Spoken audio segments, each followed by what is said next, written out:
sa tête, on arrive à tout simplement trouver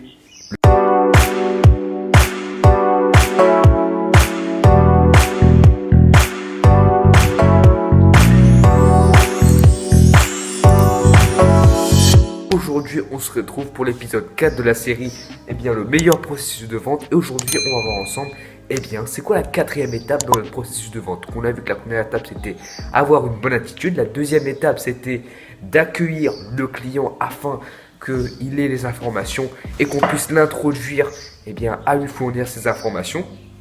La troisième étape, c'était de trouver le besoin du client. Mais une fois qu'on a trouvé le besoin du client, il faut que dans sa tête, on arrive à tout simplement trouver le type d'acheteur. Alors, c'est quoi le type d'acheteur? Donc, j'ai mis en trois grandes catégories. Vous avez tout simplement l'acheteur qui achète, mais il n'a pas le temps.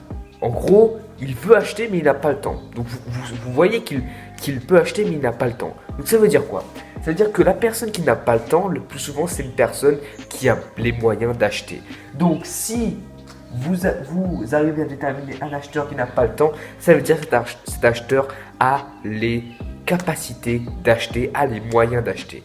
Donc, les personnes qui n'ont pas le temps sont vraiment des opportunités pour vous. Et ça veut dire que cette personne-là a les capacités d'acheter et qu'il suffit juste de comprendre exactement ce qu'elle recherche, de proposer des alternatives, de présenter le produit et de pouvoir conclure la vente avec toutes les stratégies de conclusion de vente que je n'ai pas encore présentées mais qui arriveront bientôt. En tout cas, là, les personnes et les clients qui tout simplement n'ont pas le temps ont le plus d'argent.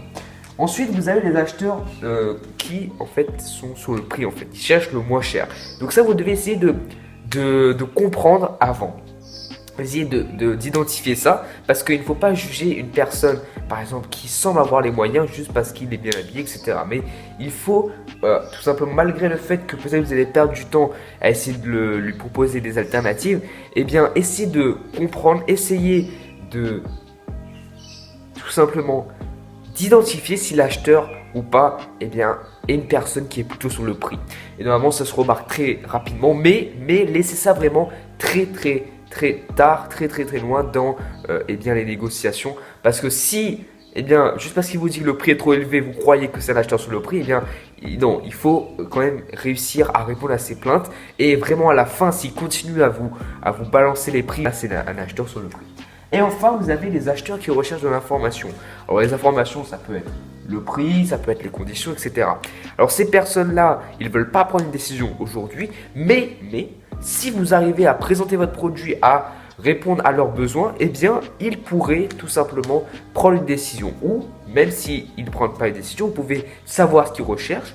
Voilà, comme ça, la prochaine fois qu'ils reviendront, ils auront ce qu'ils veulent. Et après, vous pouvez tout simplement leur envoyer de l'information par l'email et par numéro de téléphone. Comme ça, au moins, ils ont ça et vous pouvez les recontacter pour tout simplement qu'ils reviennent chez vous.